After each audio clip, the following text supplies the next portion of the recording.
Good morning all my dear friends and students.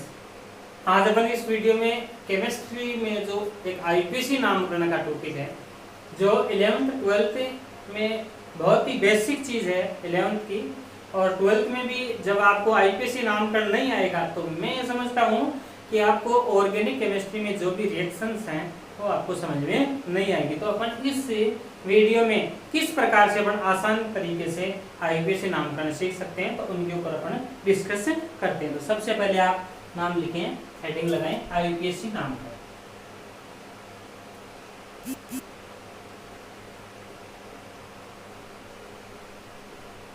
इसमें जो मुख्य आपको बातें ध्यान रखनी है वो सबसे पहले आप लिखें। सबसे पहले तो आपको नंबर ऑफ कार्बन उनके बारे में, कार्बन की संख्या,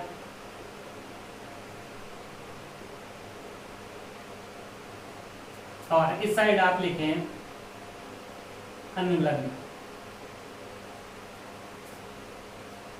जैसे कार्बन 1 2 3 4 5 6 7 8 9 और 10 तक अनुलग्न नहीं लिखे, आप यहाँ लिखें पूर्व लग्न, पहले लग्न, पूर्व लग्न। यदि कार्बन 1 होगा तो इसको अपन लिखेंगे मैथ, 2 होगा तो एथ, 3 होगा तो प्रो, 4 होगा तो ब्यूट, 5 होगा तो पेंट, 6 एक्स, 7 एफ, 8 ऑक्ट, 9 नैना भी लिखते हैं, नैन भी लिखते हैं, और 10 को लिखते हैं डेक। 10 को क्या लिखोगे आप? डेक भी लिखते हैं, कई जगह डेका भी लिखते हैं, इसको डेक। ये आपको 10 तक है। कार्बन की संख्या आएगी, उनके आधार पर अपन इनका नामकरण लिखेंगे। जैसे मान लो कार्बन 4 आ गया तो अपन उसको लिखेंगे ब्यूट। इसके बाद में कार्बन कार्बन के मध्य जो प्रेजेंट बॉन्ड्स हैं, उपस्थित बंध है, उन्हीं के आधार पर आपके 3 श्रेणियां चलती है, जो आपके 10th क्लास में भी हैं।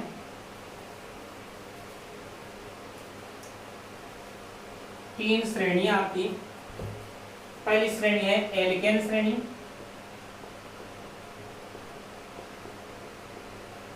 दूसरी है एल्कीन श्रेणी, और तीसरी है एल्काइन श्रेणी।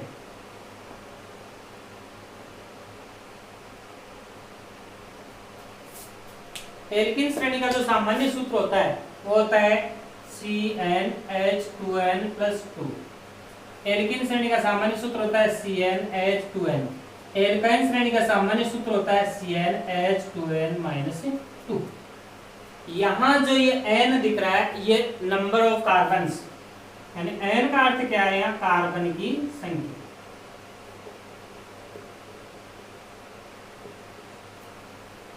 फिर दूसरी बात है, जब एल्केन श्रेणी आएगी तो उसमें क्या होगा? कार्बन कार्बन के मध्य एकल बंध होगा। कार्बन कार्बन के मध्य क्या होगा? एकल बंध, सिंगल बॉन्ड। जब एल्केन श्रेणी आएगी तो इसमें होगा कार्बन कार्बन के बीच में द्विबंध, द्विबंध। और एल्काइन श्रेणी है, इसमें क्या होगा? कार्बन कार्बन के बीच में ट्रिपल बॉन्ड होगा।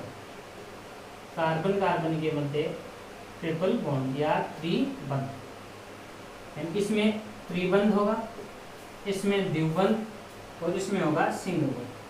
अब कई ये अभी अपन जब आगे इनके सूत्र बनाएंगे तो कईयों के दिमाग में आएगा कि सर जब एल्काइन श्रेणी है तो उसमें अपन प्रत्येक कार्बन के मध्य ट्रिपल बॉन्ड या त्रिबंध लगाएंगे। नहीं, त्रिबंध नहीं लगाएंगे। रूल ये है कि जब तक आपको त्रिबंधों की संख्या नहीं दी हुई आती है तब तक अपन एक ही जगह त्रिबंध लगाएंगे, वो आप फ्री हैं। यदि आपको नंबर्स नहीं दे भाई इसी कार्बन पर लगाना है, तब यदि संख्या दे तब तो आपको उसी कार्बन पर लगाना है, और जब संख्या नहीं दे तो आप कहीं पर भी लगा सकते हो, लेकिन लगाना आपको केवल और केवल एक ही जगह है। जब तक आपको ऐसे दे दे डाई ट्राई, अभी बताएंगे अपन आगे पूरी डिस्कस करेंगे, उसके आधार पर अपन उतने ही त्रिबंध या द्विबंध लगाएंगे।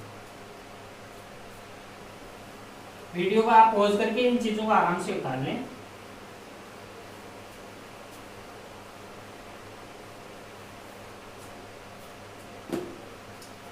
फिर कुछ और लिखें आप, जैसे यदि Cl आएगा तो इसको अपन लिखेंगे क्लोरो, Br आएगा, इसको लिखेंगे अपन ब्रोमो,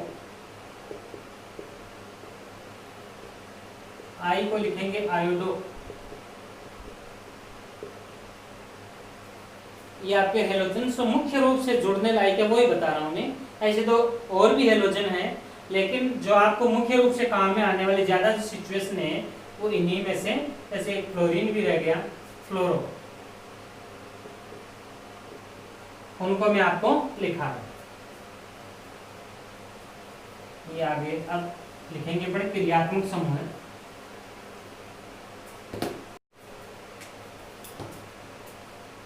तो क्रियात्मक समूह के बारे में लिखें, क्रियात्मक समूह।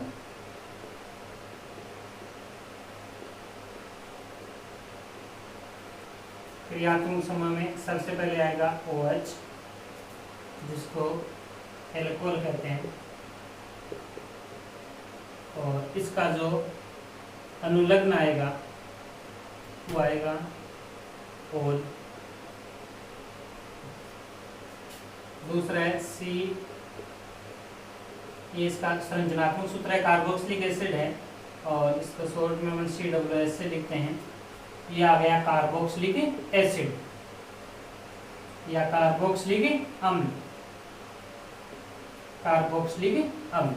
इसका आएगा ओइक एसिड या ओइक अम्ल। फिर अपन लिखेंगे COOH, इसको अपन शॉर्ट में लिखते हैं CHO। यह है एल्डिहाइड समूह। क्या है? एल्डिहाइड, एल्डिहाइड, और इसका अनुलग्न आएगा एल। फिर आगे बढ़ा कीटोन,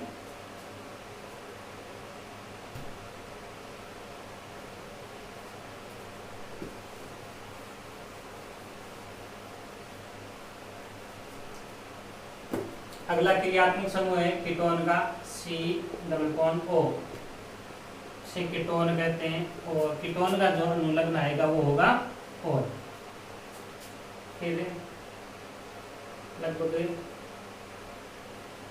आपकी जो मुख्य रूप से काम में आने वाली चीजें हैं वो यही हैं। एक चीज अपन और थोड़ा भूल गए, जैसे यदि आपको कार्बन और कार्बन के मध्य सिंगल बॉन्ड दिया हो तो उसको अपन लिखते हैं एन के रूप में। जो अनुलग्न होगा वो होगा एन। यदि कार्बन कार्बन के मध्य आपको द्विबंध हो तो उसको लिखते हैं अपन इन के रूप से, और कार्बन कार्बन के मध्य आपके पास ट्रिपल बॉन्ड हो उसको लिखते हैं अपन आयन से। एकल बॉन्ड हो कार्बन कार्बन के मध्य एन, कार्बन कार्बन के मध्य द्विबंध हो इन, कार्बन कार्बन के मध्य ट्रिपल बॉन्ड हो तो आयन।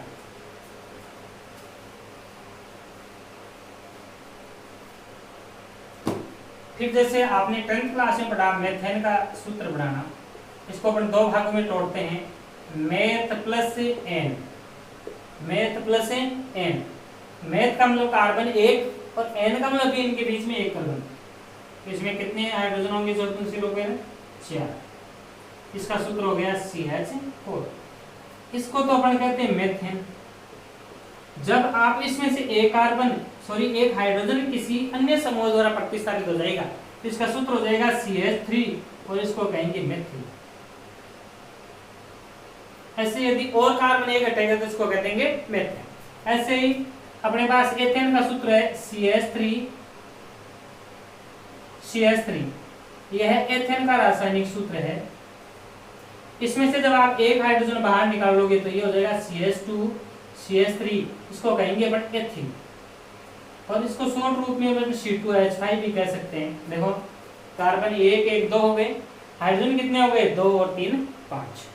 ऐसे ही अपने पास प्रोपेन का रासायनिक सूत्र क्या है CH3 CH2 CH3, यह प्रोपेन का रासायनिक सूत्र है। इसमें से जब आप एक हाइड्रोजन बाहर निकालोगे यानी CH2 CH3 तो ये हो जाएगा प्रोपीन। क्या हो जाएगा? प्रोपीन। ये अपने प्रतिस्थापियों की जब आएंगी बातें उनमें ये चीजें आपके काम में आएगी।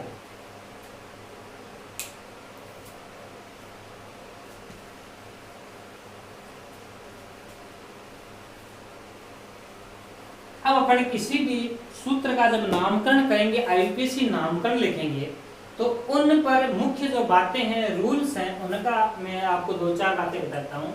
सबसे पहले आपको रूल्स का ध्यान रखना है। पहला रूल क्या है? सबसे लंबी श्रृंखला का चयन करना। सबसे लंबी श्रृंखला का चयन। अब सबसे लंबी श्रृंखला का अर्थ क्या हुआ कि ऐसी अपने को श्रृंखला चुननी है जिसमें कार्बन की संख्या क्या हो? अधिकतम हो। जैसे मान लो आपके पास ऐसे श्रृंखला है, एक सूत्र ये है, दूसरा ये, इसमें भी देखो 2 और 2 4 5, इसमें भी 5 कार्बन है और इसमें भी कितने कार्बन है? 5। लेकिन अब इसमें अपन देखना है कि इसकी जो मुख्य श्रृंखला होगी वो कौन सी होगी। इसमें तो देखो सीधी मुख्य श्रृंखला यही है, क्योंकि ये बटी भी नहीं है। इसमें क्या होगा? इसमें देखो इधर कार्बन, तो अपना रूप 2 काम करता है। पहले मान लो मैं चुन लूं कि ये ले लेता हूं 1 2 3 4। मान लो कोई कहता सर मैं यहां से लूंगा, तो 1 2 3 4, कोई दिक्कत नहीं है। क्यों? क्योंकि कार्बनों की संख्या क्या आ रही है? अधिकतम आ रही है। तो ये दोनों ही आपका जो चयन का क्रम है वो बिल्कुल राइट है। लेकिन इसमें दिक्कत क्या होगी कि अपन बाद में ये देखेंगे जिस साइड से प्रतिस्थापी नजदीक हैं, जिस दिशा से प्रतिस्थापी पहले हैं, अपना नामकरण उसी साइड से सही होगा।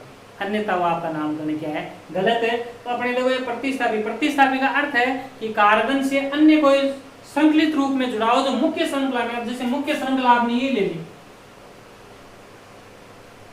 मुख्य श्रृंखला ये चुन लिया आपने ऐसे। अब आपके ये कार्बन है, ये जो जुड़ रहा है, ये क्या कहलाएगा? प्रतिस्थापी कहलाएगा। तो अपन नामकरण यदि इस साइड से दे 1 2 3 4 और इस साइड से दे 1 2 3 4, कार्बन तो दोनों में बराबर ही आ रहे, लेकिन रूल अपना आगे वाला रूल क्या होगा कि जिस दिशा से प्रतिस्थापी को कम अंक मिले उस दिशा से आपको क्या करना है? नामकरण करना है। तो इस साइड से देखो आपको 1 2, दूसरे कार्बन पर ही क्या है? प्रतिस्थापी। इसका मतलब अपना जो नामकरण है ये सही होगा, 1 2 3 और 4। इस प्रकार से सबसे पहली बात तो आपको ये ध्यान रखनी है कि जहां तक संभव हो अपने को लंबी से लंबी कार्बन श्रृंखला का चयन करना है। दूसरा,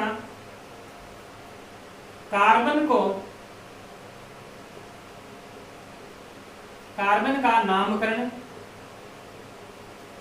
उस दिशा से करना है, उस दिशा से करना चाहिए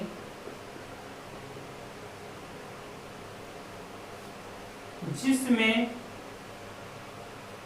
कार्बन को, जिसमें श्रृंखला में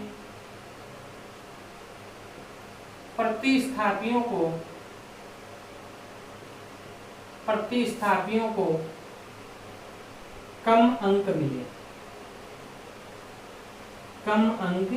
मिले। जैसे एग्जाम्पल के रूप में मैंने ये बता दिया अभी आपको, दोबारा लिख के भी आप यहाँ दर्शा सकते हो।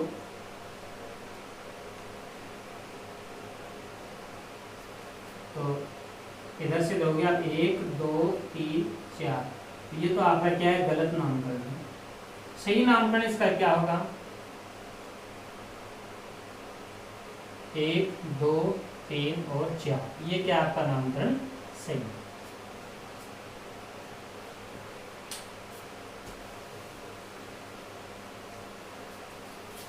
फिर ये 2 काम करने के बाद में मान लो दोनों ही साइड से प्रतिस्थापियों को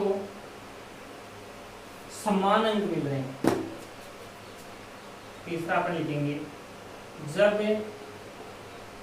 नामकरण के समय 2 प्रतिस्थापियों को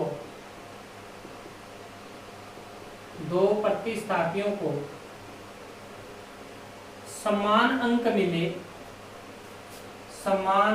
मिले तो हमें नामकरण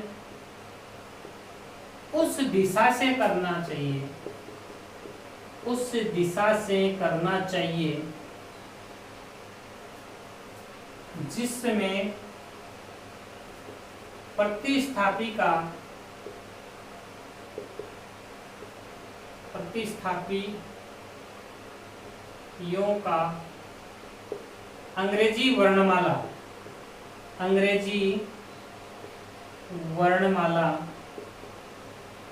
में नाम पहले आता हो। अंग्रेजी वर्णमाला में नाम पहले आता हो। और द एग्जाम्पल देखते हैं हम कैसे। जैसे अपने पास दो हैं, इधर मैं लिख देता हूँ ब्रोमो और इधर लिख देता हूँ मैं क्लोरो। देखो 1 2 3 4, इधर से नामकरण देखिए 1 2 3 4, दोनों को देखो, इसको भी 2 अंक मिल रहे हैं, इसको भी साइड से कितने अंक मिल रहे हैं 2 अंक। तो इस स्थिति में अपन नामकरण किस साइड से करेंगे, तो नामकरण उस दिशा से करेंगे। ये नामकरण गलत है। गलत क्यों है, तो देखो क्लोरो है, इसका अल्फाबेट में सी से स्टार्ट होता है क्लोरो, और ये है ब्रोमो, ये स्टार्ट होता है बी से। तो पहले बी आएगा या सी आएगा, तो अपन नामकरण उस दिशा से करेंगे जिस साइड से बी ब्रोमो पहले आया है। तो इसका नामकरण क्या होगा, ये ब्रोमो ये क्लोरो, इस साइड से 1 2 3 और 4। समझ गए होंगे आप क्या बात है कि नामकरण में दोनों ही देखो प्रतिस्थापी हो। इसको इस साइड से देखो 1 2 दूसरे पर प्रतिस्थापी आ रहा है, इसको 1 2 दूसरे पर क्या आ रहा है प्रतिस्थापी आ रहा है। अब बात ये हो गई कि नामकरण पर करें किस दिशा से। यदि आप इस दिशा से करते हो नामकरण वो क्या है गलत है। क्यों गलत है, क्योंकि इसमें मैंने अभी भी लिखा है आपको कि यदि दोनों प्रतिस्थापियों को समान अंक मिलते हैं तो अपने को नामकरण उस दिशा से करना है जो अंग्रेजी वर्णमाला में पहले आए। तो ब्रोमो में बी और क्लोरो में सी, तो पहले बी आएगा सी बी, इसलिए अपने को नामकरण किस साइड से करना है, जिस साइड से ब्रोमो को कम अंक मिले, इस साइड से 1 2 3 और 4। ये आपका नामकरण क्या है सही है, और ये आपका नामकरण क्या है गलत।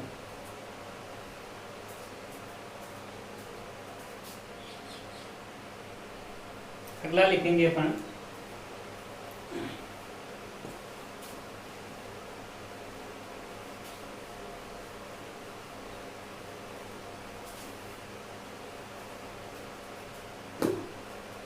अगला रूल के नंबर 4, इसमें लिखेंगे जब श्रृंखला में द्विबंध या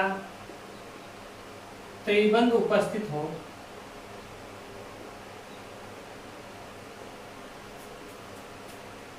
तो हमें वरीयता द्विबंध या त्रिबंध को देनी चाहिए, त्रिबंध को देनी चाहिए। क्या करें देखो कैसे,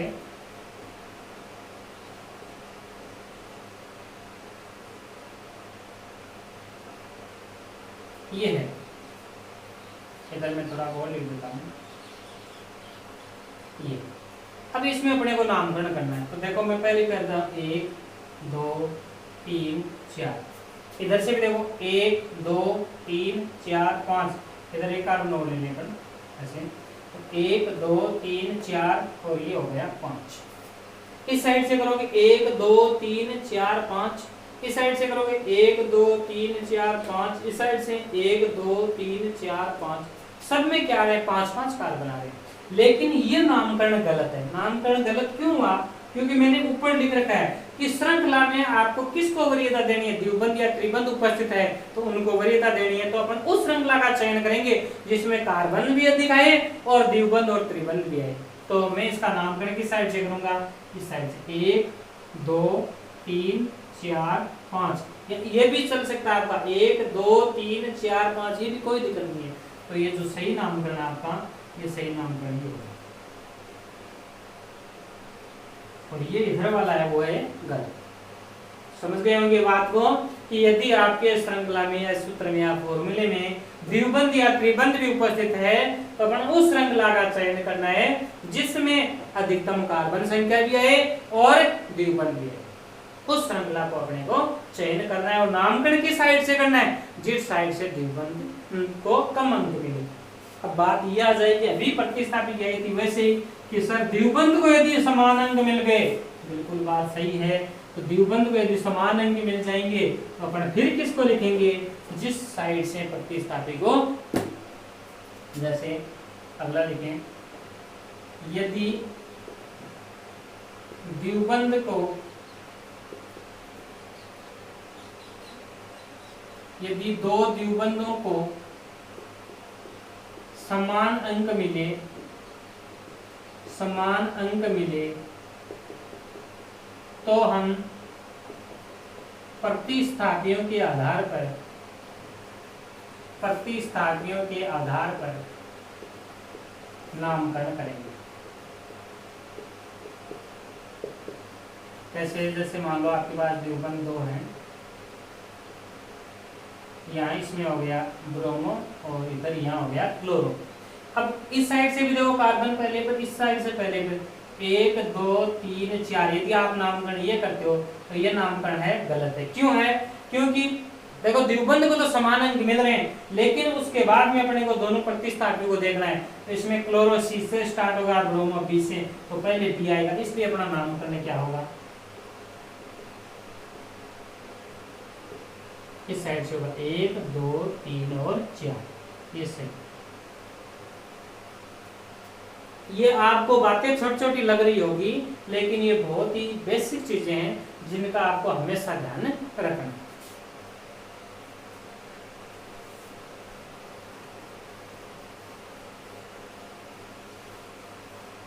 अगला रूल लिखे अपन, छठवां रूल है, यदि सूत्र में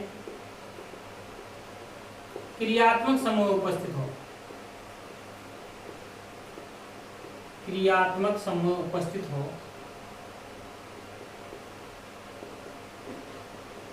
तो हमें श्रृंखला में चयन करते समय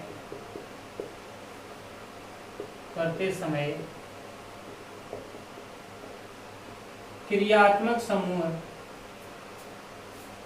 को भी शामिल करना चाहिए, शामिल करना चाहिए। जैसे फॉर द एग्जाम्पल,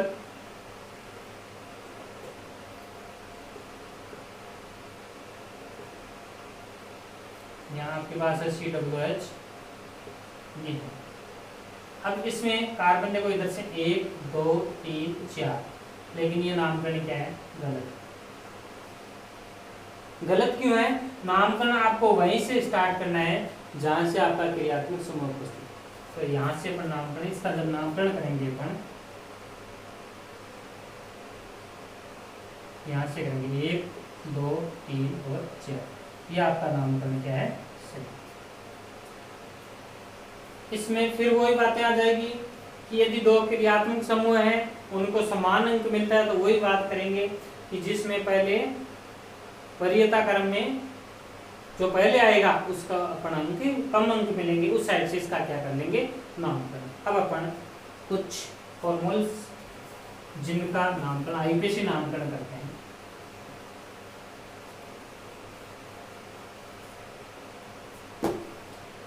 वैसे आपके पास क्वेश्चन आता है, निम्न का आईयूपीएसी नामकरण कीजिए।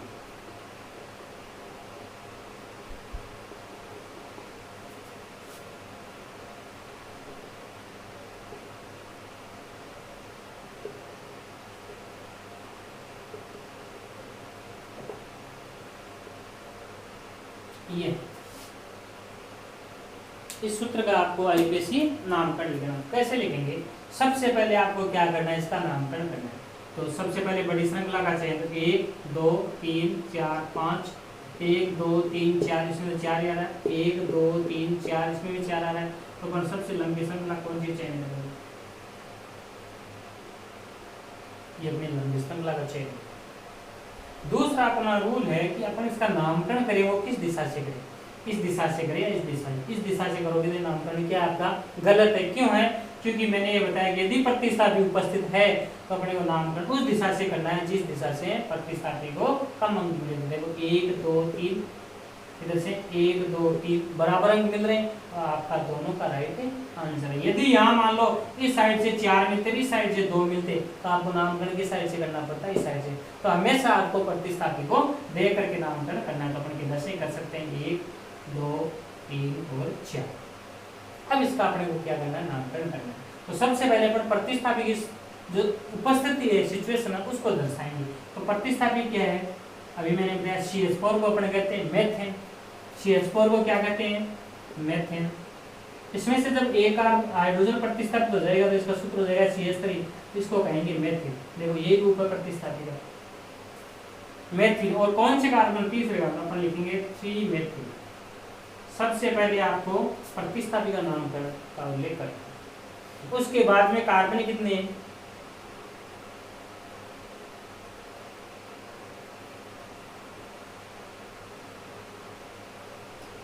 5, 1 2 3 4 और 5। कितने कार्बन है, 5 कार्बन है। तो 5 को आप क्या लिखोगे, पेंट, अभी लिखा है। और सबके बीच में एकलबंध है, एकलबंध के लिए अपन अनुलग्न के रूप में क्या लिखेंगे, एन। तो पेंट में जब आप एन जोड़ दोगे तो क्या हो जाएगा, पेंट। इससे सूत्र का आईपीसी नाम क्या हो गया, 3 मेथिल पेंट।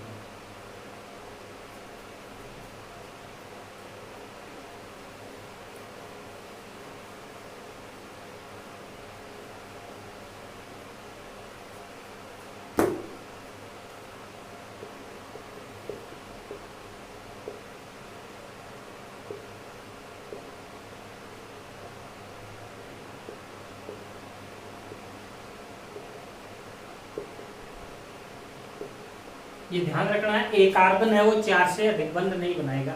तो 4 तक इसकी संयोजकता संतुलित होनी चाहिए। 1 2 3 बंध बना रहे, एक हाइड्रोजन और हो गए। यहाँ देखो एक बंध इधर, 3 यहाँ से, ऐसे आपको सभी को देखना है। यहाँ भी 4 और यहाँ भी 4। अब सबसे पहले आपको क्या करना है, इसका नामकरण करना है। तो नामकरण कैसे करेंगे, देखो 1 2 3 4 5 आ रहे हैं सीधी श्रृंखला में।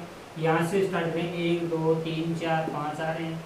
मान लो यहाँ से 2 3 4 5 6, 2 3 4 5 6।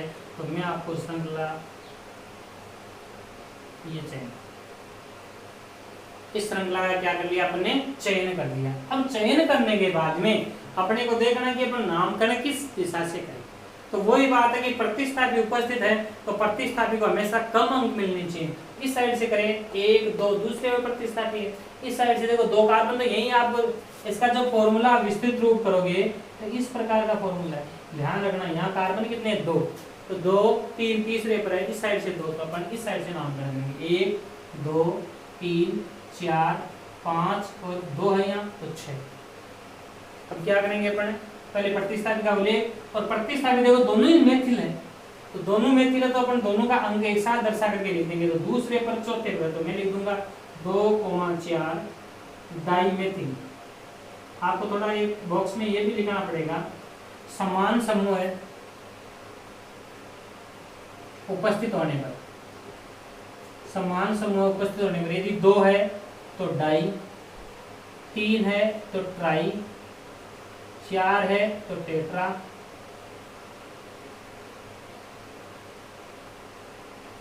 5 है तो पेंटा, ऐसे फिर 6 को हेक्सा। इस प्रकार से ये आप एक बॉक्स में लिख लें। तो कितने हैं आपके पास समान समूह, 2 है तो 2 के लिए मैंने क्या लगा दिया, डाई। और मेथिल है, ये कौन कौन से कार्बन पर जुड़ रहा है, देखो दूसरे पर और चौथे पर, तो क्या लिख देंगे 2 4 डाई मेथिल। और कितने कार्बन, 6, सभी के बीच में एकल बंध है तो hexa.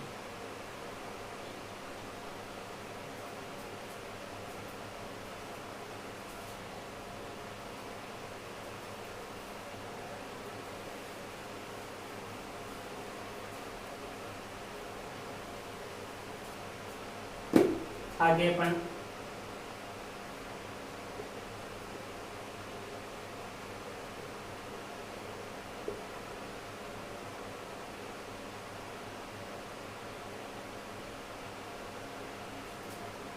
CH3 CH CH2 CH और CH3।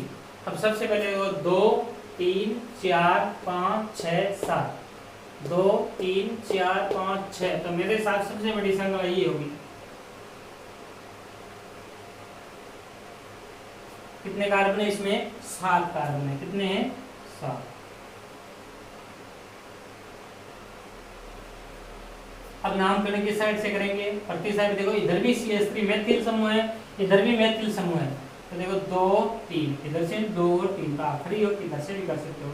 तो 2 यहाँ हो गए, 3 4 5 6 7। ये ध्यान रखना कहीं कंफ्यूज ना हो जाए। यहाँ कार्बन 2 है, इसमें भी 2। देखो कितने कितने 3 3 पर है, तो बोलेंगे 3 डाई मेथिल, और कितने हो गए? 7 हेप्टेन, और एन सभी के बीच में एकल बंध है, इसको क्या लिख देंगे? हेप्टेन। तो 3 डाई मेथिल हेप्टेन। मैं समझता हूँ आपको ये जो नॉर्मल बातें हैं वो समझ में आई होगी। अब जो कल मैं वीडियो बनाऊंगा, नेक्स्ट जो वीडियो बनेगा, उसमें क्रियात्मक समूह से संबंधित और अन्य जो भी जटिल सूत्र हैं उनका अपन आईपीसी नामकरण किस प्रकार से करते हैं, तो वो डिस्कस मैं आपसे अगले वीडियो में करूंगा। आज के लिए इतना ही। थैंक्स, धन्यवाद।